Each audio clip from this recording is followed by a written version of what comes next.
الحمد لله رب العالمين والصلاة والسلام على خاتم الأنبياء والمرسلين وعلى آله وأصحابه أجمعين ومن تبعهم بإحسان إلى يوم الدين. علماء کرام در رد الالحاد درسونه روان دي. مغربي فکر فلسفه بیانېږي. د علم الکلام د تدوین دویمه مرحله روانه وه. عامو رسبانو په هغې کې پرون د اشاعره او د ماتوریده په منځ کې چې کوم اختلافات و د هغې وضاحت وشو. هغې سره سره بیا د معتزله او د ماتوریدیه منځ کې چې کوم اختلافات و د هغې وضاحت وشو. دا مختصر وضاحت موږ وکړو. بیا د کلام نفسي او کلام لفظي په باره کې وضاحت وشو. نو د کلام نفسي موږ څه تعریف کړی. د کلام نفسي نه مراد څه شی دی؟ معنا مدلول او موضوع له ده. د هغې چې لفظ چې هغې دپاره څه کېږي چې لفظ وضع شوی وي هغې دپاره د هغې چا پسې د هغې نه به تعبیر په څه سره کېږي؟ یا په عبارت سره یا کتابت او یا اشارې سره چې دې ته کلام نفسي وایي. او دا قدیم دی. حادث الفاظ او حروف دي چې هغه بیا مرجبانو حادث دي. د هغې وضاحت هم وشو. اوس به راځو موږ زمونږ د نن د درس عنوان او خلاصه چې د علم الکلام درېیمه مرحله، څلورمه او پنځمه مرحله دا به وایو. د دې خصوصیات به وایو چې په درېیمه مرحله د علم الکلام کې څه خصوصیات و، بیا په څلورمه کې او په پنځمه کې. کتاب ته عبارت شروع کوم مولوي صاحب، نور څه کتاب کې موجود دي. بسم الله الرحمن الرحیم. درېیمه مرحله د علم الکلام. د علم الکلام درېیمه مرحله د شپږمې صدۍ هجري نه شروع شوې ده. د نهمې صدۍ پورې زمانه باندې ختمه شوې ده. د شپږمې صدۍ نه شروع کېږي مولوي صاحبانو. د نهمې صدۍ پورې زمانه دا د علم الکلام درېیمه مرحله ده. دا زمانه د علم الکلام د ارتقا دپاره ډېره اهمه زمانه ده. د دې هغه څه خصوصیات موږ ذکر کړي دي. تقریبا د دې 12 خصوصیات علماء کرامو ذکر کړي دي. د هغې وضاحت موجود دی. اول په فلسفه کې چې کوم ځای کې د طبیعاتو بحث راځي هلته یو حصه به الهیاتو باندې مشتمل ده. کوم کې چې د الله تعالی د وجود د الهیاتو نه مراد به څه وي؟ د الله تعالی د وجود او مابعد طبیعت چې څونه امور دي لکه جنت دی، جهنم دی، د آخرت ژوند دی، د دې په باره کې دی هلته بحث راځي. ځکه چې د یوناني فلسفه بعض تصورات د اسلامي افکارو سره متصادم دي. دغه یونان فلسفه چې دا هغوی د قدم د زمانې قایل دي که نه؟ قدم د عالم قایل دي که نه دي؟ نو هغوی سره موږ په تصادم کې مولوي صاحبانو موږ د دې قایل نه یو. مولوي صاحبانو موږ د حادث والي قایل یو. او دا نظریه اوس جدید فلاسفو هم خوښه کړې ده چې دی څه وایي؟ دی هم وایي چې ماده د بیګ بینګ په وجه باندې پیدا شول او ماده مخکې نه وه. مولوي صاحبانو د دې لپاره متکلمین اسلام په فلسفیانه انداز سره بحث کړی دی او کوم ځای کې د هغوی اصول یې تسلیم کولو سره د اسلامي نقطه نظر توضیح هم کړې ده. کوم ځای کې چې موږ د دوی اصول تسلیم کړي دي هلته موږ څه کړي دي؟ لکه وجود په باره کې چې وضاحت راځي چې وجود یا به ممکن الوجود یا به واجب الوجود وي. نو ممکن څه ته وایي چې د هغه وجود ضروري او غیر ضروري نه وي، کوي او که نه وي. بس یو ماشي د اتي په غوږ کې شپه کړې وه چې بیا زه روان چې اجازې ته ورته ویل نه دې په تلو پوه شوی نه دې په راتلو پوهېږم. بس دغه شان ته کې ممکن به همداسې ولې واجب چې د هغه وجود ذاتي وي او ضروري وي. مولوي صاحبانو او په بعض ځایونو کې د فلاسفه نظریه رد کړې ده. په دې سلسله کې د اهل سنت د طرف نه امام فخرالدین رازي رحمه الله، علامه سیف الدین رحمه الله، امام غزالی رحمه الله وغیره حضرات شامل دي. خلک جدید اوسني جدید ملحدین هم چې د دې نومونو نه ډېر سخت چړلی دی، نه ډېر سخت او ته په علم الکلام قدیم کې نه. دا زموږ اصول دي مولوي صاحبانو. موږ که اوس د دې جدید ملحدینو رد هم کوو خو اصول زموږ څه دي؟ هغه زاړه اصولو باندې موږ څه کوو مولوي صاحبانو؟ لکه دا تصور د وجود د علت او د معلول دا تصور نه په هغې کې موږ څه کوو؟ ورته خپله مقدمه هغوی ته بیانو چې تاسو ویوئ چې یاره بیګ بینګ وشو نو د بیګ بینګ دپاره علل اربعه ماته بیان کړه. ته وایې چې یاره د انسان ارتقا وشو نو ته ماته د څه وکړه؟ نو موږ هغه د زړو د خپلو متکلمینو چې کوم اصول موږ ته متعین کړي دي لکه موږ یو د علم اسباب موږ ذکر کړي دي که نه؟ اسباب العلم ثلاثتون. موږ د شرح العقاید نه ورته موږ عبارتونه دا عقل هم مني. زموږ چې کوم اصول دي مولوي صاحبانو دا د عقل سره څه هم دي مطابق دي. مولوي صاحبانو ډېره تشریح به نه کوم چې سبق ډېر زر زر وي. مولوي صاحب دویم علم منطق د خپل نقطه نظر او استدلالي اسلوب سره په یونانیانو کې رایج و. په عباسي دور حکومت کې علم منطق عربي ژبې ته منتقل شو. د علم منطق د مسلمانانو ډېره استفاده وکړه کوم علم چې د علم منطق اصطلاحات زیات استعمال کړل هغه علم الکلام دی. په دې زمونږ په دې څومره په دغه کې چې دی علم الکلام کې د منطق اصطلاحات ډېر زیات استعمال شو مولوي صاحبانو، ځکه چې متکلمون کوم جماعت رد کول هغوی به د علم منطق اصطلاحاتو په بنیاد باندې اعتراضات کول د علم کلام. ځکه معتزله هم څه وکړلو د میزان نه انکار وکړو، دا شان د اعمالو د تول نه انکار وکړو، د پولیسرات نه انکار وکړو، دا د عقل نه خلاف دي. ځان له اصحاب التوحید او اصحاب العدل ویلي مخکې په وضاحت شو، ځان ته به د عقل خاوندان ویلي وایي دا څه شی د عقل نه خلاف دي. نو موږ ورته نه د عقل نه ستاسو څه شی دی، ستاسو عقل نن دا ساینس ثابت کړو چې ستاسو عقل څه دی مولوي صاحبانو، باطل دی. تلل کېږي که نه تلل کېږي، اعراض تللی کېږي مولوي صاحبان. نن موږ په خپلو سترګو باندې ولیدله د علم کلام علما کرام به هغوی ته د هغوی په ژبه کې جوابات ورکول. په دې علما کرامو کې قابل ذکر حضرات امام غزالی رحم الله، امام الحرمین رحمه الله، امام رازی رحمه الله، علامه سیوطی رحمه الله وغیره حضرات شامل علما دي. کرام ته خدای مختصر غونډه کې څو نمونه ذکر. درې نمبر چې دی د علم الکلام په کتابونو او منهج او ترتیب کې هم تبدیلی راغله. ور قدیم به موږ اول ویلو چې اوله مرحله کې به اعتراض کېدو نو د قرآن او د حدیث په بنا به چې څنګه خوارجو اول اعتراض وکړو چې ان الحکم الا لله، حکم به د الله باندې لګېږي. نو عبدالله بن عباس رضی الله تعالی عنه چې ورسره مناظره وکړه، استدلال ورته رسنه وکړو، د قرآن آیاتونه ورته وکړو که نه چې د ښځې او د خاوند منځ کې حکم مقررول زیات بهتر دی که د یو مسلمانانو روغه راوستلو دپاره. او دغه شانته کې نور واقعات هم مخکې ذکر شو مولوي صاحبانو. نو په دې کې تبدیلي راغله. ولی د دوی د دې نه به د صغرا او د کبرا نه به ولڅ نتیجې به ورته مولوي صاحبان راوښکلې. مثلا اول به د علم کلام کتابونو د حقیقت علم او غیره مباحث نه شروع کېدل. د هغه کتابونو آغاز د امور په کتابونو کې آغاز چې به کېدلو نو هغوی به ابتدا د سره کوله د هغې وضاحت پې موجود دی. د هغه کتابونو آغاز د امور العامه د عنوان نه شروع کېدل مولوي صاحبانو.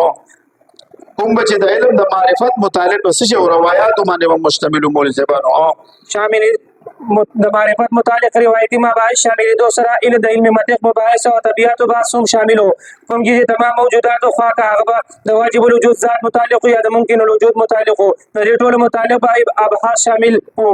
د دې لپاره چې الهیات ته تقویت ملو شي د دې منهج ابتداء علامه فخر الدین رازی رحم الله کړی دا او دا طریقه احمدی رحمه الله او علامه عبد الدین عبدالرحمن ایجی رحمه الله اختیار کړی و. شاباش. څلورم نمبر چې دی داسې اصطلاحي کتابونه ولیکلی شو کوم چې په یو وخت کې د علم الکلام او د فلسفې د دواړو اصطلاحاتو باندې مشتمل مولوي صاحبانو.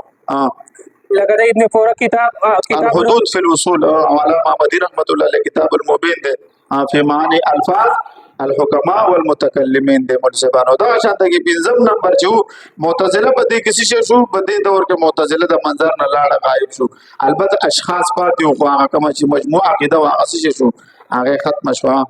معتزله په دې مرحله کې قریب د علم کلام د منظرنامې نه غایب شو. البته بعض اشخاص ضرور باقي وو چې کوم د فکري اعتزال په تور پیژندل لکه نیشاپور کې ابن بدران، بغداد کې ابن ابي الحديد وغیره، لیکن بحیثیت فرقه قریب د دې وجود ختم شو. خبرې سبانو شپږم نمبر د ماتوریدیه فکری مرکز ماورا النهر علاقه لیکن بیا د دې ماورا النهر علاقه دې طرف ته ویل کېږي، سمرقند بخارا او دې طرف ته دیتا ماورا النهر ویل کېږي مولوي صاحبانو. لیکن بیا د دې مرکز بری صغیر وګرځېدلو. په دې کې خطه کې ماتوریدیه مذهب ته غلبه حاصله شوه. اووم نمبر معتزله او خوارج د ختمېدو نه وروسته په عالم اسلام کې په عالم عرب باندې د اشعري مذهب غلبه وشوه. په عربو کې د اشعري مذهب څه شوه غلبه وشوله مولوي صاحبانو. د بعض علاقو نه علاوه اشاعره او ماتوریدیه په تمام مسلمانانو د خپل ځای بعضې علاقې چې دي هغې نه علاوه په اکثریت د اسلام باندې د دې دوه مذاهبو غلبه وشوه. دواړو تعلق د اهل سنت والجماعت سره وکړه. مولوي صاحب چېرته تللی توجه ته کتل مولوي صاحبانو په عالم اسلام باندې د اهل سنت والجماعت د دواړو جماعتونو که اشاعره او که ماتوریدیه د دې غلبه وشوله الا ماشاءالله لکه به داسې چلته به دا دواړه مذاهب نه رسېدلي. د هغې وجوهات را روان دي چې دا ولې داسې ورسېدل دوی مخکې لاړه. د بعض علاقو نه علاوه اشاعره او ماتوریدیه ته تمام مسلمانان د خپل زیر اثر کړل او د دواړو مذاهبو مابین قرابت هم پیدا شو. حق دي تر قیامته به انشاءالله چلېږي. ور څنګه چې معتزله راله ولاړه خوارج هم دغه شانته کې اوس ټیک ده چې بعضې شاخونه موجود دي خو اصل بنیاد ختم شوی دی او زموږ اصل بنیاد الحمدلله موجود دی. اشاعره مذهب ته تقویت د سیاست د وجې نه ورسېدو. ځکه مثلا چې ته چاته معتزلي وی چې د هغه حق عقیده پرې خفه کېږي، موږ ته که څوک وایي موږ پرې خفه کېږو، موږ فخر کوو هغوی ته. ته د جدیدو خلکو ته نومونه نه علمه خو څه کېږي ځان ته چې معتزله ورته وي خفه کېږي که نه خفه کېږي. به کنځلې کوي مولوي صاحبانو. زګ مصر او شام کې سلطان صلاح الدین ایوبی رحم الله او په مغرب کې او اندلس کې مهدی ابن تومرت په سرکاري تور د دې مذهب او صلاح افزایی وکړه. چا دا شاعر مولوي صاحبانو بل طرف ته په دور کې قاضي بیزاوی رحم الله، علامه ایجی رحم الله، علامه رازی رحم الله، امام رازی رحمت الله علیه، امام تفتزانی رحمت الله علیه او دا شاته علامه جرجانی رحمت الله علیه، امام دوانی رحمت الله علیه بشان شخصیت پیدا شول او د لسو کو تقویت ملو شو. اتم نمبر مذهب زیدیه اگر چې اعتدال د مایل مسلک ورې زیدې چې دا سودا کې د شهد کې چکم دا او د اعتدال د مایل مسلک مولوي صاحبانو دا اوس موجود دي. خو په عمان کې دا موجود دي ارمان پکې، لیکن په هغه کې بعض وړي شدت پسند ډلې پیدا شوي کوم چې د ارائه اعتدال نه لري. په دې دور کې هغه ډلې هم باقی پاتې نشوي او زیدیه مذهب یو مستقل اعتقادي مذهب په حیثیت سره برقرار دی. نهم نمبر اسماعیلیانو شابه اسماعیلیانو هغه فرقه کومه چې نظاری په نوم سره مشهور ده، هغه اوس د خاني په نوم سره خان چې کوم دي د خانیان اوس د دې طرف ته روان دي مولوي صاحبانو. دا خاني په نوم سره موسوم ده. د دې فرقې بقات 559 هجري کې د قیامت کبرا اعلان وکړو. د څو کو دی ویل چې لکه قیامت اوس شروع شو دینه پس علامات د قیامت شروع شو مولوي صاحبانو او لہذا د شریعت ټول احکام څه دي مولوي صاحبانو ظاهري احکام منسوخ شو. دا اکبر باچارونو اکبر باچا یو وخت حج منسوخ کړو، دین الله په نوم دا ایجاد کړو. اکبر باچا زموږ عوامو کې ډېر مشهور سړی دی، دا ډېر ښه سړی و. اخر کې بیا څه شو د مجلس کې به سنیان به هم ناسو، شیعاګان به هم ناسو، هندوان به هم ناسو، دوی به خپلو کې مناظرې کولې. سړی شک کې شو چې چا ومنم. اخر کې بیا دا د دې قایل هم شو چې دا د تناسخ د ارواح عام قایل شو چې ته به بیا دنیا ته راځې. دې ته ویلي وو د دې دا یو عقیده ده چې دا باچا چې وي د روح کامل وي. دا ته به سر نه خېل، سر به نه خرې ټول دته به دغه پرېږدي. کله چې دا هندوان تاسو وګورئ خپل بچو له سر خرې دلته کڅوړه پرېږدي ده ورته ویل چې ستا روح وځي ته به بیا دنیا ته د باچا په ځای کې راځي. اکبر باچا خوشحاله و چې زه بیا به راشم، بیا به باچایي کوم. هو د دوی دا نو مطلب دا چې دوی هم د قیامت اعلان وکړو. دی ویل چې دا هر څه منسوخ شو. تر اوسه پورې ظاهري او باطني دواړه قسمه تاویلات وکول نه عبارت یو مخکې. لہذا اوس د شریعت ټول ظاهري احکام منسوخ شو. تر اوسه پورې ظاهري او باطني دواړه قسمه تعبیرات کولو سره کم نه کم اظهار کوي. لسم نمبر په خوارجو کې صرف فرقه بازیه کومه چې په عمان دا اوس موجود ده، کومه چې په عمان او شمالي افریقا کې وجود لري. نور د خوارجو فرقه ټول ختم شوی. یو لسم په دې آیت کې په متونو باندې شروحات لیکل شو مولوي صاحبانو. د ته ډېر قبولیت مولوي صاحبانو ملاو شو. په دې کې سنی او شیعه متکلمین ډېر حصہ اخیستې ده. لکه امام قدوري رحم الله کتاب التجرید، امام قدوري رحم الله د دې کتاب شرح د اهل سنت طرف نه جلال الدین دوانی رحم الله کړی ده او د شیعه زرا طرف نه قطب الدین شیرازي صاحب کړی ده. امام قدوري رحمت الله علیه د یو کتاب شرح هم شیعاګانو کړی، هم څو کړی، سنی حضراتو کړی ده. او داسې علامه ایجی رحم الله د مواقف د هغه شرع علامه تفتزانی رحم الله د مقاصد سره ما سره شته موجود د مولوي صاحبانو. او یاره ها د لسم نمبر مولوي صاحبانو په دې دور کې تاتاریانو د طرف نه د بغداد سقوط شو. بیا مصر د عالم اسلام مرکز جوړ شو تر دې پورې چې محمد فاتح قسطنطنیه فتح کړو او عثماني سلطان سلیم اول په مصر کې داخل شو او عباسیانو د هغه په حق د خلافت نه دستبردار شو. د ټول عالم اسلام سیاسي قیادت استنبول ته منتقل شو او مصر د عشري مذهب لوی مرکز وګرځیدو او استنبول د ماتوریدیت مذهب لوی مرکز وګرځیدو. خلافت عثمانیه په خانفي اختیار کړی و او ماتوریدیت اختیار کړو. ځکه په دې دور کې ماتوریدیت ته وسط میلاو و زمانه مولوي صاحبانو چې خلافت عثمانیه مذهب چې د ماتوریدیت مولوي صاحبانو د دې په بنیاد سره دا ډېر زیات خور شو. دا درېمه مرحله و چې د دې 12 خصوصیات موږ ذکر کړي. څلورمه مرحله د علم الکلام چې رااله نو د دې وضاحت د 10مې صدۍ هجري نه شروع ده مولوي صاحبانو او د 3 صدۍ پورې یعنی د 12مې صدۍ پورې دوام لري. په دې دور کې علم الکلام زیاتره طریقه هغه مخکینی اسلوب باندې قائم و د هغه دور خاص واقعات. مولوي صاحبانو بس هغه زړه ترتیب باندې دوی روانو مولوي صاحبانو. اول په دې کې څه وضاحت دا یو کوي په قدیم کلامي متون او شروحات باندې ډېر زیاتې حواشي ولیکل شوې. لیکن مرزا جان حبیب الله شیرازی رحم الله، عبدالحکیم بن شمس الدین سیالکوټی رحم الله، احمد بن موسی خیالی رحم الله، اسحاق الدین ابراهیم محمد اسفراینی رحم الله وغیرہ حواشی دا علمی سرمایه ده کوم چې د زمانه پورې په دینی جامعاتو کې ته نصاب شامل و. دویم نمبر په دې دور کې په مجموعي سیاست سره په ایران کې د صفوي حکومت قائم کېدو سره په ایران کې د اثنا عشریه مذهب ته غلبه دی حاصله وخت شوه. کې مولوي صاحبانو په دې څلورمه مرحله کې د اثنا عشریه بیا تسر اوچت کوشي دا اوس دوی ټول روان دي بس مولوي صاحبانو.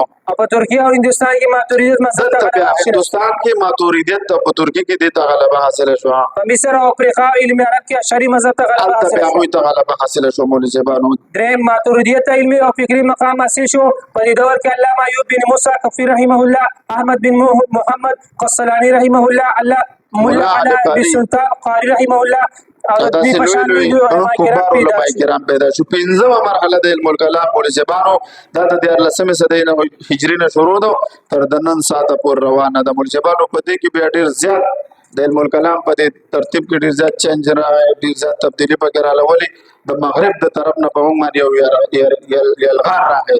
هغه یلغار هغه فوجي هم دی، هغه ثقافتي هم دی، تهذیبي هم دی، هغه تعلیمي هم دی. زما تعلیمي ادارو کې دوی داسې خلک روزلي دي چې زما د بچي داسې تربیت کوي چې هغه خو په نوم د مسلمان وي خو نور ذهناً هغه څه وي، هغه د مغرب غلام وي مولوي صاحبانو. دا دوی کوي.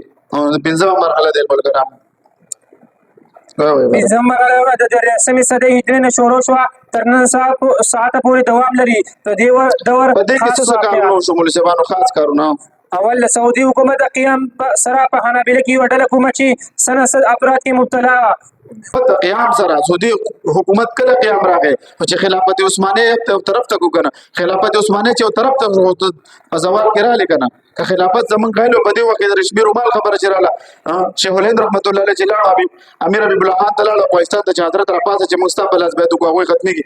هغه بسرو رنکارو کو چې زه دونه طاقت نه لرم چې ټول مسلمانانو بوج چت کما چې هغه بیا رشمي رومال واقع کېره شو هغه به جیل ته لاړ.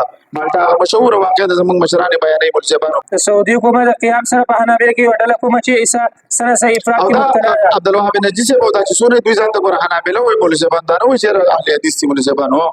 دوی د طاقت حاصل شو د دې فکر د شارع په حیثیت سره دوی د علامه دوی د چا بنیاد دوی د چا دغه پسې لاړه د چا د عبارتونو پسې لاړه د ابن تیمیه رحمت الله علیه تعلیمات او تشریحات سره د بعض تفردات ته هم قبولیت ورکو مولوي صاحبانو. کوم چې جمهور علما کرام او په خپل د حنابله معتدل شخصیات هم نه قبول کړي په دې حلقه کې ورته قبولیت عام حاصل شو.